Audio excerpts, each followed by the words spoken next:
every year. She's from Hong Kong. She has doctorates in neurophysiology from London universities and clinical psychology from New York. She has published multiple articles on subjects of neurophysiology, hormonal balance, fitness and health, wound healing, neuropathic pain, COVID-19, obesity, diabetes. It means she's kind of knows everything, okay? So it would be great to hear her stories today. She has published 2 books on health enhancing that have been translated to 9 languages, and she also an award-winning speaker. Today, her topic is, can gene expressions delay aging? Please welcome Dr. Xanya Sofra. Thank you very much for this extraordinary introduction. I'm actually back in the UK, so I'm not in Hong Kong, all over the place. We're going to be talking about how gene expression, if it can protect us from aging, and if we are there yet, and that's a very important thing to understand. So before we start, let's, I don't think I know how to do this again. Is that, there, I got it, okay. So I don't have any disclosure to make, no financial disclosure or conflicts of interest. And first of all, let's try to understand what is gene expression and can it delay aging? And the answer to this question is it depends. It depends which genes are expressed as a result of a procedure. It depends whether these genes are overexpressed, which might mean inflammation. It also depends on whether the genes that are expressed are good or bad genes, okay? And the other thing is that we have a pool of genetic information. So the genes that we're expressing may be different. The genes that a young person is expressing might be different from the genes that an old person is expressing. So it's a very complex situation. This lecture is based on an article that I recently published, and there have been several books as the moderator introduced me as. Now, what is gene expression? Gene expression is the process by which the gene information from the DNA is transmitted into the cytoplasm to make proteins. So this is how it happens. Basically, there is signaling mechanisms that are send the information, the gene is expressed, and the gene is, the information from the DNA, what that has the genetic information, is transferred to the messenger RNA. There is a transcription and there is a translation. Like this transcription is a read up and also a translation. So from the chromosome, it goes to the into the cytoplasm, where the messenger RNA becomes the transfer RNA, and then that brings all of the amino acids together. That is like a necklace, like the piece of a necklace, to create a protein, to compose a protein. And we will talk about proteins in a few minutes.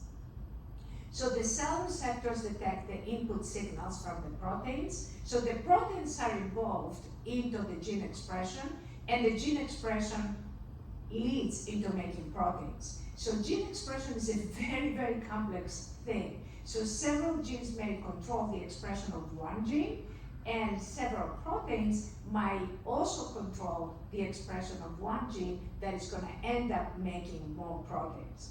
So it's a very kind of complex process. Now, gene expression is also regulated by environmental effects. Several studies have shown that, and multiple genes interact with multiple environmental effects to kind of produce a phenotype. So here you see a identical twins. One of them is a smoker and the other one is a non-smoker, and just the smoking has expressed genes that makes the smoker look older than a non-smoker sister. So what else expresses genes? Obesity. What we eat expresses genes. What our lifestyle expresses genes. So obesity and BMI trigger the expression of certain genes that are associated with weight gain. So that's why obese people cannot lose weight, because of the genetic expression that happens as a result of that. And is gene expression always a good thing? Obviously not. And some genes, like the PBMC gene, for example, they have good results and also bad results. They have positive effects and they also have inflammatory effects. Also, we can upregulate the antioxidant genes. And the reason why females live longer than the males is because the female mitochondria produce 50% less hydrogen. So the estrogens are protecting the females. There is a factor kappa B NF-κB pathway signaling pathway that serves as a regulator of innate immunity.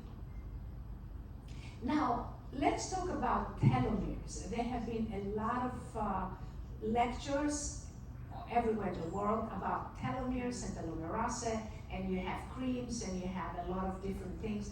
Do longer telomeres help you delay the aging? And the answer is no, because there was a study where that people that had naturally longer telomeres due to a mutation in the BOT gene, BOT1 gene, they found that the longer telomeres were actually dangerous. So 15 out of 17 subjects developed blood cancers. 5 of them had blood cancers, 8 had skin melanoma, 7 had thyroid cancer. So these telomerase, the telomeres being longer, created medical issues. So let's talk about longevity epitranscriptomics. So the aging epitranscriptome involves about 150 specific editing events that, again, I'm kind of trying to demonstrate the complexity of this process.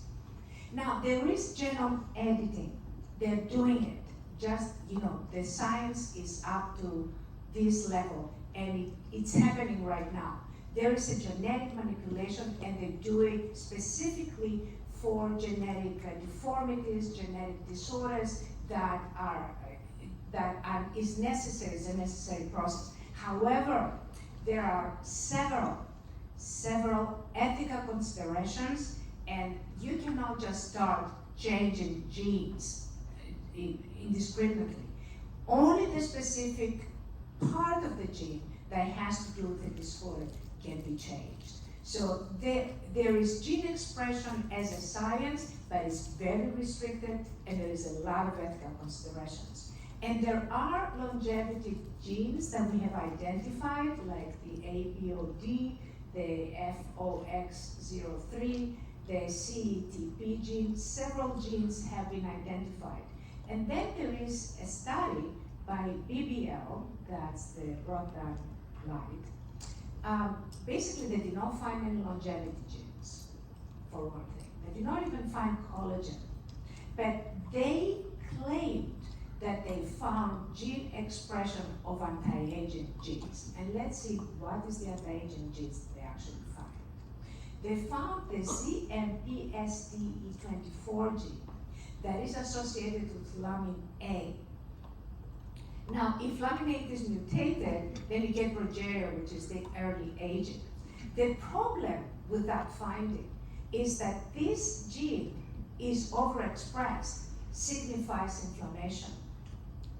So, and they had no way of measuring how much of that gene they expressed. They said we expressed it, but they don't know if they underexpressed or overexpressed it. And if that gene was overexpressed, then it will result to inflammation. They have noted other genes, that the IGF-1R, that is when it's overexpressed, creates malignancies. And then they said, oh, we also express the IMG4, which is the opposite, that it will inhibit.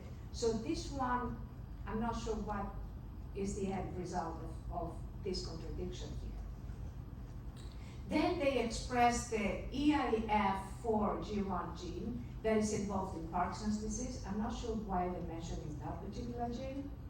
And that the EIF4EBP1 that is also involved in worsening malignancy. Again, I have no idea why they put that gene in there. The meal mixed gene, basically that's associated with leukemia. The MOV10 gene has a lot of good benefits. However, it's also associated with inflammation. And the CCL18 gene is straightforward inflammation because it has to do with increases of interleukin 4 and 13, the IL-4 and 13, as you know it, that is associated with inflammation. Basically, all trauma, if you hit your head, if you do laser, if you do RF, all trauma is associated with gene expression. Even psychological trauma is associated with gene expression, but not necessarily a positive or a beneficial gene expression, or a gene expression that will delay aging. This is another problem. The gene expression that occurs that is good for the young people, it's not good for the old people. So that is a very important thing. So if you have a treatment that is only good for the young, but not for the old that need your anti-aging treatment, I'm not sure what you are accomplishing. Now, what else expresses genes? Exercise. Every time you exercise, you're expressing genes, about 311 genes that are associated with exercise. Even effortless exercise is associated with gene expression. This is a study from London University, from Goldman and his associates, and they found a 250% in the RNA content that is related with muscle genes expression. And this is some more articles that are recently published that are related to gene expression, and also are related on how effortless exercise will enhance the endogenous stimulation of stem cells. And this is just more studies recently published. So all these are previous studies all published. Now, what else causes gene expression? Now we're getting into this new science of resonance that is actually very, very interesting. So resonance can control the signals and basically enhance the signals of signaling pathways that would eventually result in the gene expression. So what else is also associated with gene expression? Signaling pathways are the most significant. Remember when I put the movie, in the movie, it was shown that gene expression is the result of signaling pathways. The QTL, the portative trait, basically the position of the trait within that DNA is very important, and how that interacts with the environment, because the QTL is what actually interacts with the environment. Now, a clear understanding of QTL, signaling pathways, and clock genes can actually help us get to that anti-aging treatment that we want to create, that is ethical, and it's logical, and it's rational, and it doesn't overexpress genes, and it doesn't cause inflammation. So most genes are affected by at least one QTL, basically because, remember, QTL is what interacts with the environment. So that is very, very important. And we have a method that we can assess that. It's called the HISP, the Hybrid Intelligent Approach, that will identify directed signaling pathways, because we need to target our treatment. We cannot just do something and kind of let the body respond. We have to target our treatment so we know specifically how much of a gene we are expressing. Again, overexpression can be inflammatory. Other available methods is the computerized methods of PPI data along gene expression, basically the protein-to-protein interactions. How these proteins interact, we need to know that, because if you don't know how the proteins interact, then we don't know what genes you're expressing, and it could be damaging genes. We're playing with fire. So circadian rhythms of the cells, not ours, but of the cells, are very, very important. Clock genes can determine skin disorders, aging, and disease. And this is the Nobel Prize of 2018, that they showed that you can actually treat cancers by putting a brake on certain T cells and allowing these T cells to attack cancer.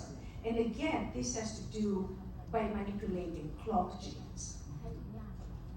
And there is evidence that clock genes are associated with psoriasis and also scars, keloid scars.